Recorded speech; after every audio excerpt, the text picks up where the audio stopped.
Thank you. So my talk today won't be about our products or per se Juniper's technology. What I wanted to talk to you about is a thing which worries me and where we should as an industry do something with. And that's basically as we're using the internet as underlay for our SD-WAN solution.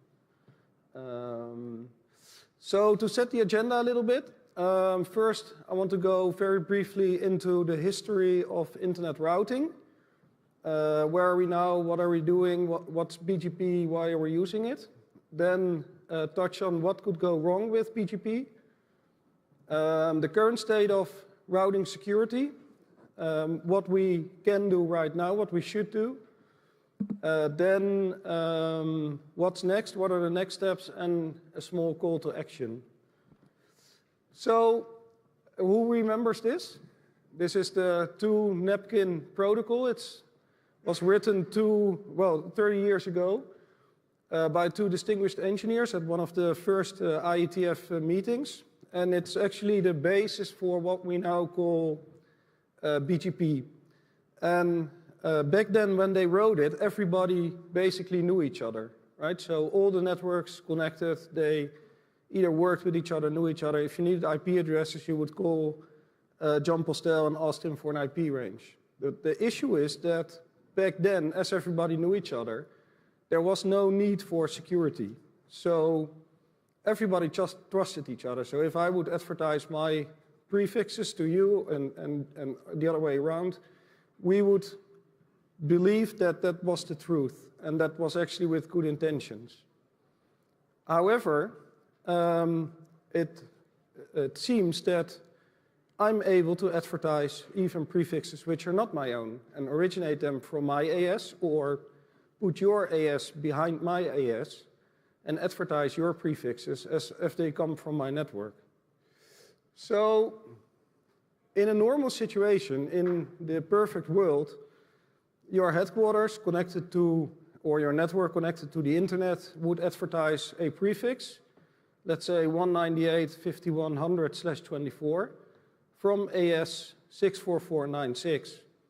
And if now your innocent user is connecting to your branch of, or to your headquarters, or to your website, he would get routed via the internet to your headquarters, right? Perfect world, nothing wrong there.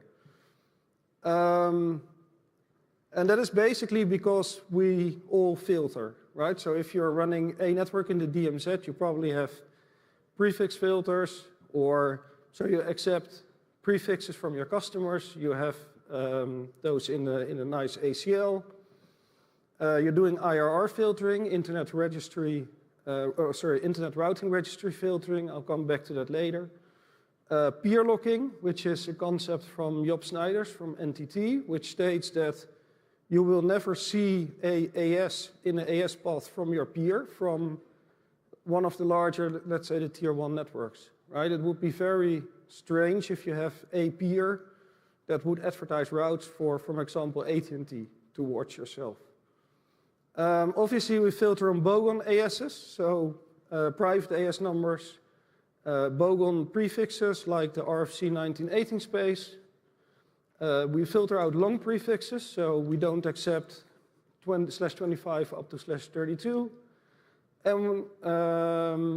And filter on long AS path, right? The average AS path in internet is maybe what you would need up to 20 AS numbers, right? So an AS path of like 40 or 50 AS numbers wouldn't make sense. So we're all good, right? We have our filters in place, everything works. And we have IRR filtering. So IRR Internet Routing Registry is basically a database containing statements saying, I announced this prefix from this AS. And if you filter on that, you're okay, because somebody put it in.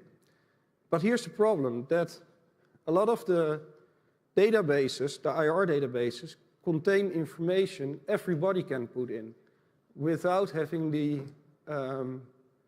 approval from the resource owner. So for example, if you look at the accuracy of those databases, the RIPE IRR database is pretty accurate, especially in the RIPE region, because RIPE moved non-auth, so data which was put in not by the resource owner itself to a separate database. However, our ADB database, you can basically put in whatever you want.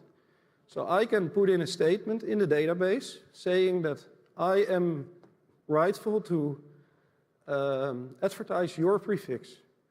And as a lot of networks filter based on that database, everybody will accept my network except announcing your prefix.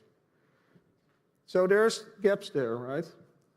And the problem with that is that it's very easy to do a Bgp hijack, which means, what I already said, I can advertise, let's say you have this /24. Now if I advertise a /25 for my network, and that's accepted by my upstreams, I will redirect all your traffic, because BGP, as it is designed, will prefer the more specific prefix. So, and it happened. In most cases, it is accidental, right? So we have fat fingers, we make a mistake, 1 and 2 are pretty close to each other on the keyboard, so it's easy to make mistakes. However, there have been hijacks intentionally, like in April last year. It's almost exactly a year ago, but what happened is that malicious actors started advertising more specific prefixes from Amazon's DNS servers. In other words, people with the intention to redirect my Ether wallet traffic. So what happened is that this innocent user typed in myetherwallet.com, and instead of getting an answer from Amazon's DNS server, he was getting an answer from a DNS server in the hijacked IP space, redirecting him to, as you can see, a different IP address. So this was a hack on multiple levels, actually.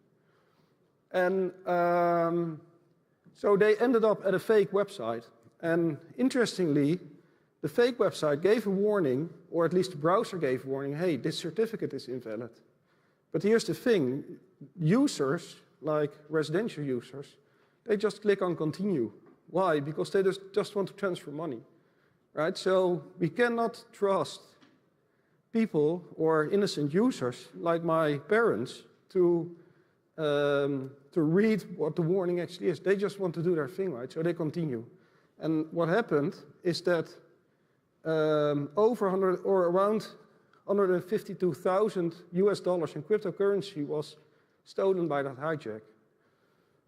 Now, my colleagues in SD-WAN, they were like, yeah, but it's cool if somebody does that, and we use IPsec, right? So whatever, if somebody hijacks the prefix, he still won't be able to connect to my corporate office. That is true.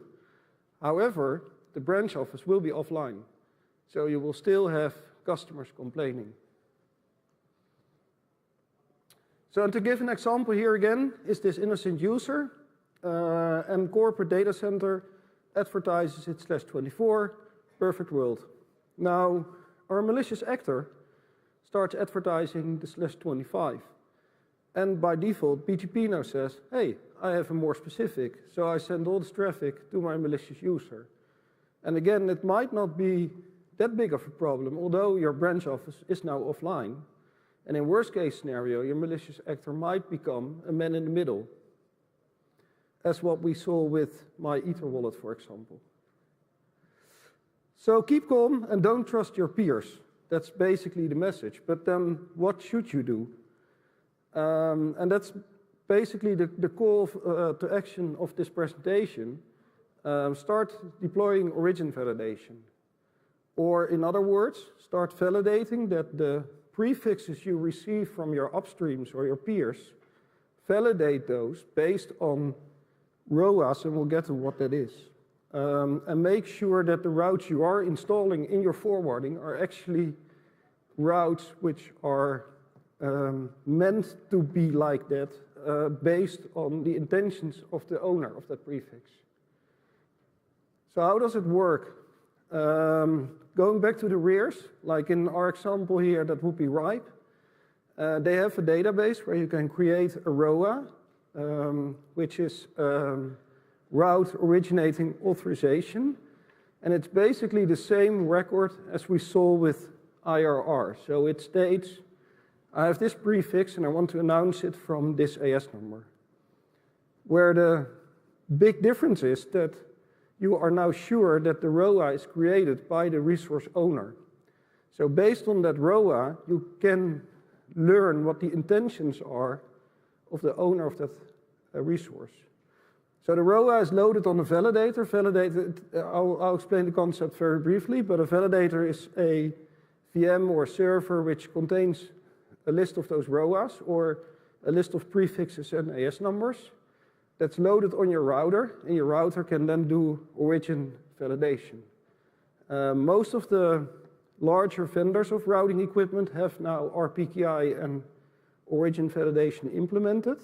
So this could take to set up a few hours, basically, right? It's more a political thing, probably, because you will lose some routes in your global routing table, as there are invalid routes.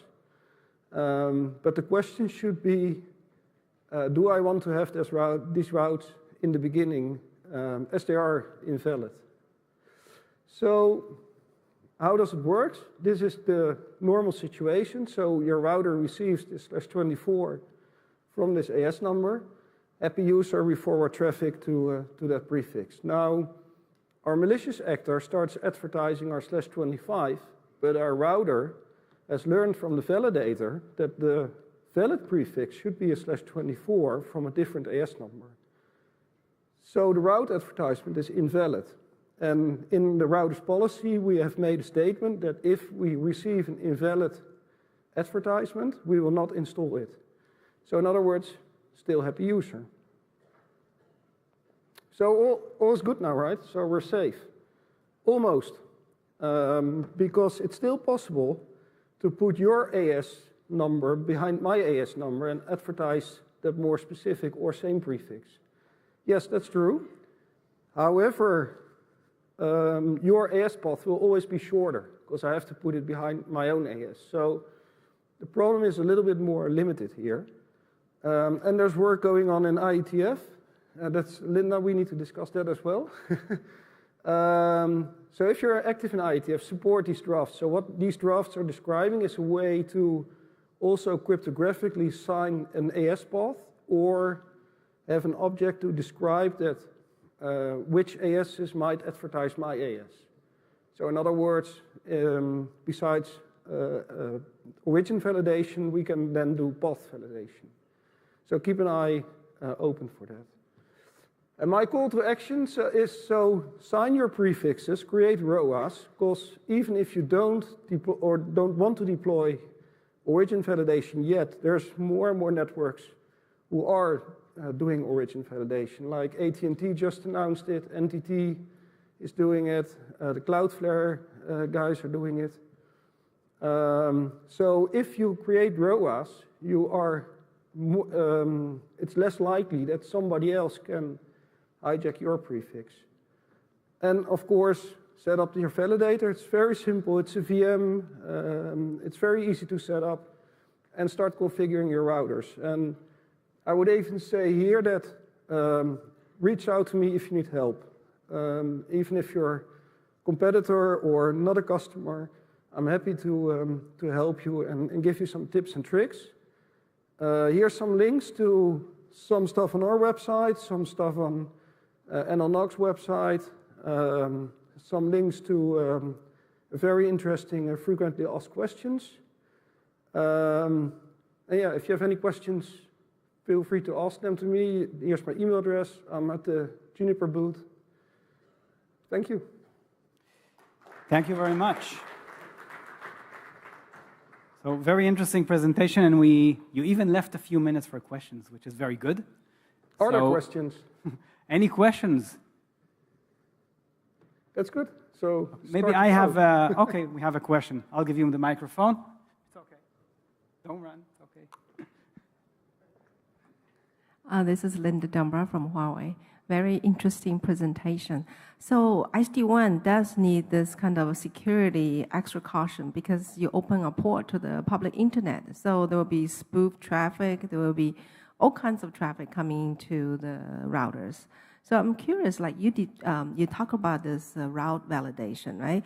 So what if I have a malicious user just spoof a new source address and coming into your network? Is anything considered in any of those proposals? No, not per se. It is something obviously the upstream provider would need to filter on, right? So a strict path validation or don't accept other prefixes than you know your customer will advertise you. Luckily, probably your IPsec won't come up anyway, right? But it's definitely a risk, yeah. There's a lot more work to do on internet routing security than we're describing now. So happy to work on that.